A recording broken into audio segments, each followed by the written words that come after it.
సమస్యలపై సమావేశం ఏర్పాటు చేయడానికి, ఆశా సమస్యలపై ధర్నా నిర్వహించడానికి అధ్యక్షత తీసుకున్న రాంబాబన్న గారికి, అలాగే సిద్దిపేట జిల్లా గౌరవ అధ్యక్షులుగా గౌరవ అతిథులుగా వచ్చిన సిద్దిపేట నియోజకవర్గం, అలాగే మన మాజీ మంత్రివర్యులు హరీష్ రావు అన్న గారికి, అలాగే ముఠా గోపాల్ అన్న గారికి, నా తోటి జిల్లా అధ్యక్ష ప్రధాన కార్యదర్శులు, అలాగే నా తోటి అక్కా చెల్లెళ్ళు BRTO నాయకత్వానికి నా హృదయపూర్వక నమస్కారాలు. సార్, మాకు చాలా సమస్యలు ఉన్నాయి. నేను ఎప్పటికప్పుడు మీకు పంపిస్తూనే ఉన్నాను మా సమస్యలు. మేము గత 20 సంవత్సరాలుగా వెట్టి చాకిరీ చేసుకుంటూ వస్తున్నాము. తెలంగాణ ప్రభుత్వం ఏర్పడ్డ తర్వాతే, మా టిఆర్ఎస్ ప్రభుత్వం వచ్చాక తెలంగాణ రాష్ట్రం ఏర్పడిన తర్వాతే మా సమస్యలకి ఒక పరిష్కారం దొరికింది. చాలా వరకు సమస్యలకు పరిష్కారం దొరుకుతూ వచ్చింది.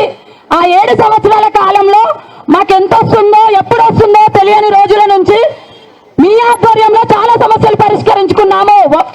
ఒక స్కీమ్ వర్కర్లమైన మేము ఒక ఉద్యోగస్తుల స్థాయికి మమ్మల్ని తీసుకురావడం జరిగింది.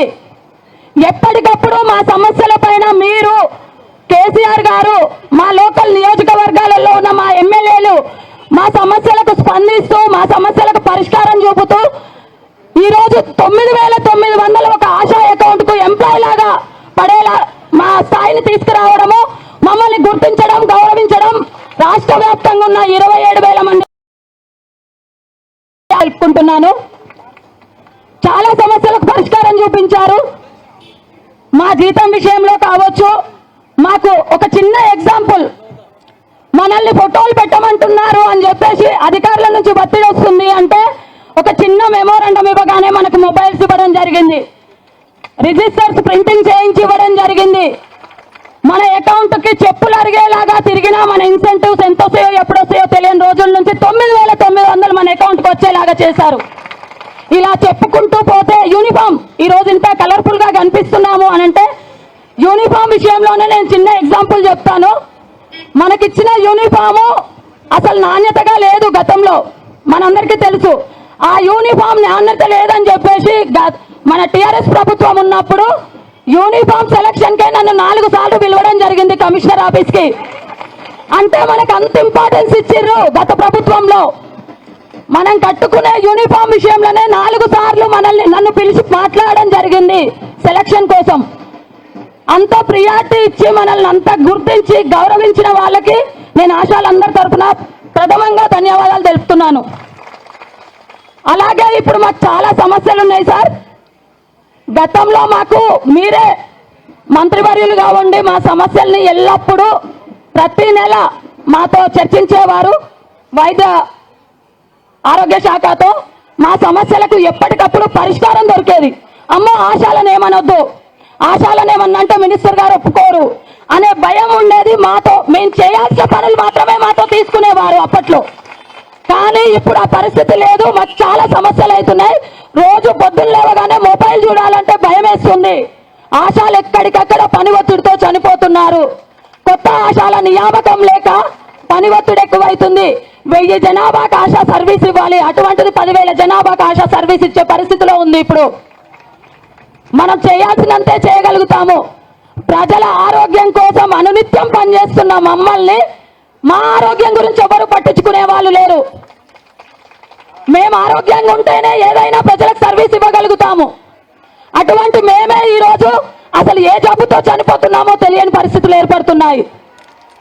ఏదైనా జరిగింది అనంటే వైద్యం చేయించుకునే స్తోమత లేక అసలు ఏ జబ్బుతో చనిపోతుందో తెలియని పరిస్థితులలో ఆశా వర్కర్ చనిపోతుంది ఈరోజు. కాబట్టి మా సమస్యలకు ప్రభుత్వంలో ఉన్నప్పుడు మాకు ఎలా స్పందించారో ఇప్పుడు ప్రతిపక్షంలో కూడా ప్రభుత్వం దృష్టికి తీసుకెళ్తూ మా సమస్యల పైన ఫైట్ చేస్తూ మాకు అండగా ఉంటూ వాళ్ళు మేనిఫెస్టోలో పెట్టిన కొన్ని డిమాండ్లు, మాకు అవసరమైన కొన్ని సమస్యల మీద ఫైట్ చేయాలని సాధించే వరకు మాకు అండగా ఉండాలని చెప్పి మేము కోరుకుంటున్నాం సార్. కాంగ్రెస్ ప్రభుత్వం ఎన్నికల మేనిఫెస్టోలో 18,000 వేతనం ఇస్తామన్నారు, ఉద్యోగ భద్రత కల్పిస్తామన్నారు. ఖచ్చితంగా వాటి పైన మేము ఫైట్ చేయడానికి సిద్ధంగా ఉన్నాము. అవి సాధించే వరకు మాకు తోడుగా ఉండాలని చెప్పి నేను కోరుకుంటున్నాను.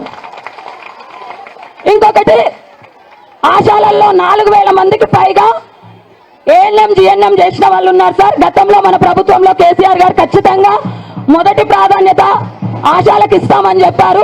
20 సంవత్సరాల నుంచి మాకు ప్రాక్టికల్ నాలెడ్జ్ ఉంది, చదివిన చదువుకు గల సర్టిఫికెట్ ఉంది. అందరికీ వర్తించే వెయిటేజీ మాకు వర్తించాలని చెప్పి మేము ఫైట్ చేస్తున్నాము. ఖచ్చితంగా అది మాకు వర్తించాలి. ఇంకొకటి, మీరు ఈ యూనియన్లో ఉర్రు, మీరు ఆ యూనియన్లో ఉర్రు, ఆశాలను బెదిరించడం జరుగుతుంది. ఆశాలను ఎక్కడికక్కడ తొలగిస్తామని చెప్పి భయభ్రాంతులకు గురి చేస్తున్నారు. కాబట్టి మమ్మల్ని మా వైపు నుంచి మాకు అటువంటి బెదిరింపులు రాకుండా మాకు ఉద్యోగ భద్రత కల్పించాలని చెప్పేసి మేము ఖచ్చితంగా ఫైట్ చేస్తాం. ఇంకొకటి, 10,000 జనాభాకు 15,000 జనాభాకి మేము సర్వీస్ ఇవ్వలేం సార్. 20 సంవత్సరాల నుంచి తిరిగి మా కాళ్ళు అరిగిపోయినాయి, మేము చేయలేకపోతున్నాము. ఎలా అయితే మమ్మల్ని 1000 జనాభాకి నియమించారో ఆ 1000 జనాభాకే మాతో సర్వీస్ తీసుకోవాలి. కొత్త ఆశాల నియామకం చేపట్టాలి వెంటనే. లక్షల జీతాలు తీసుకునే ఎంప్లాయీస్ కి చనిపోతే 50,000 మట్టి ఖర్చుల నిమిత్తం ఇస్తున్నారు. కానీ ఏ జీతభత్యం లేకుండా ప్రజల ఆరోగ్యం కోసం పనిచేస్తున్న మాకు ఎటువంటి లేదు, ఒక గొర్రెను తీసి పడేసినట్టు తీసేస్తున్నారు. మాకు మేముగా ఆశాలం సహాయం చేసుకుంటూ దహన ఖర్చులు చేస్తున్నాము ఆశాలకి. కాబట్టి ఖచ్చితంగా ఆశాలకి 50,000 మట్టి ఖర్చుల కింద ఇవ్వాలని చెప్పి మేము డిమాండ్ చేస్తున్నాము. ఆశా వర్కర్లలో ఒంటరి మహిళలు, బడుగు బలహీన వర్గాలకు చెందిన వాళ్ళు ఉన్నారు. మేము పనిచేసి చనిపోతే మా పిల్లలు రోడ్డున పడుతున్నారు. కాబట్టి మాకు ఎక్స్గ్రేషియా ఖచ్చితంగా ఇవ్వాల్సిందే. ఉద్యోగస్తులాగా మమ్మల్ని గుర్తించాల్సిందే, ఎక్స్గ్రేషియా ఇవ్వాల్సిందే. ఇంకొకటి, మా టీఆర్ఎస్ ప్రభుత్వంలో జాబ్ చార్ట్ సాధించుకున్నాం సార్. కానీ ఆ జాబ్ చార్ట్ పక్కన పడేసి మాతో అక్కడక్కడ మెడికల్ ఆఫీసర్లు చేయాల్సిన పని కూడా ఆశాలను బెదిరించుకుంటూ పని చేయించుకుంటున్నారు. కాబట్టి మా జాబ్ చార్ట్ ప్రకారమే మాతో సర్వీస్ తీసుకోవాలి. గత ప్రభుత్వంలో వేతనంతో కూడిన ప్రసూతి సెలవుల గురించి మీరు మాట్లాడడం జరిగింది సార్. మీరు ఒకసారి జూమ్ మీటింగ్ లో కూడా చెప్పారు, ఖచ్చితంగా ఇది అమలు చేస్తామని చెప్పి. నేను రాష్ట్ర వ్యాప్తంగా మాట చెప్పాను, కానీ అప్పట్లోనే ఎలక్షన్స్ రావడం అది పెండింగ్ పడింది. కాబట్టి అందరిలాగా ఉద్యోగస్తులాగా మాకు ప్రసూతి సెలవులు, వేతనంతో కూడిన ప్రసూతి సెలవులు ఖచ్చితంగా ఇవ్వాల్సిందే. ఈ మధ్య కాలంలో ఆంధ్రప్రదేశ్ లో ప్రకటించారు, కాబట్టి మాకు అది ఖచ్చితంగా ఇవ్వాలి. దాంతో పాటు రిటైర్మెంట్ బెనిఫిట్ కూడా అక్కడ ఎలా అయితే ఇస్తామని చెప్పి ఒప్పుకున్నారో ఇక్కడ కూడా మా వైపు నుంచి మేము అది డిమాండ్ చేస్తున్నాము. రిటైర్మెంట్ బెనిఫిట్ గా మాకు 5 లక్షలు ఇవ్వాల్సిందే. పదవి విరమణ వయసు కూడా ఆంధ్రాలో పెంచినట్టుగా మాకు కూడా 60 నుండి 62 సంవత్సరాలుగా చేయాల్సిందే. అలాగే యూనిఫామ్ సార్, మా గత ప్రభుత్వంలో ఇది మేజర్ సార్. ఈ రోజు యూనిఫాములు లేకుండా వచ్చారు, యూనిఫాములు లేవు ఆశాలకి. గత ప్రభుత్వంలో ఇచ్చిన యూనిఫామే మేము తిరిగి మా చెప్పులే అరుగుతున్నాయి, కానీ ఇప్పటి వరకు యూనిఫామ్ విషయంలో మాట్లాడడం లేదు. ఆశా వర్కర్లు యూనిఫామ్ వేసుకోవాలి అంటారు, కానీ యూనిఫామ్ మాత్రం ఇవ్వరు. మేము ఇస్తామని చెప్తారు, కానీ ఇవ్వడం లేదు. మాకు నాణ్యత గల యూనిఫామ్ ఇప్పియాలి. అలాగే ఇన్ని పనులు చేసుకుంటూ పోతున్న మమ్మల్ని మేము రోడ్ల మీదకి రాకుండా సార్, మీ వైపు నుంచి మేము నేర్చుకున్నది ఒక్కటే, ఒక చిన్న మెమోరాండం ఇస్తే చాలు సమస్యలకు పరిష్కారం దొరికింది మాకు గత 10 సంవత్సరాలలో. మీ వైపు నుంచి మేము నేర్చుకున్నాం అదే, మేము నేర్పించింది అదే కింది స్థాయి ఆశాలకు. కాబట్టి 2 సంవత్సరాలు దగ్గరగా 2 సంవత్సరాలు వస్తుంది సార్ దగ్గరికి. అదే పద్ధతిలో మేము వెయిట్ చేసుకుంటూ వస్తున్నాము. గత సంవత్సరం డిసెంబర్ 9న మేము కమిషనరేట్కు పిలుపునివ్వడంతో ఆ రోజు చాలా గొడవలు జరిగినాయి. ఒక 2 రోజుల వ్యవధిలోనే మినిస్టర్ గారు స్పందించడము, మీరు ఎవరి మాయలో పడకండి, మీ సమస్యలకు మేము పరిష్కారం చూపిస్తామని చెప్పేసి తూతూ మంత్రంగా మాటలు చెప్పి ఇప్పటి వరకు స్పందన లేదు. కాబట్టి ఈరోజు ఈ కార్యక్రమాన్ని తీసుకోవడం జరిగింది. ఇది ఇప్పటితో ఆగదు, ఇది ఇంపార్టెంట్. అంటే ముఖ్యుల్ని మాత్రమే పిలవడం జరిగింది. ఇది రాష్ట్ర వ్యాప్తంగా ఉన్న అన్ని జిల్లాల నుంచి వాళ్ళు ఏదైతే కాంగ్రెస్ ప్రభుత్వం ఏదైతే మేనిఫెస్టోలో పెట్టిన డిమాండ్లు ఉన్నాయో మా ఆశాల వైపు నుంచి మేము అడుగుతున్నామో ఈ డిమాండ్ల పరిష్కారం దిశగా కాంగ్రెస్ ప్రభుత్వం గనక చర్యలు తీసుకోకపోతే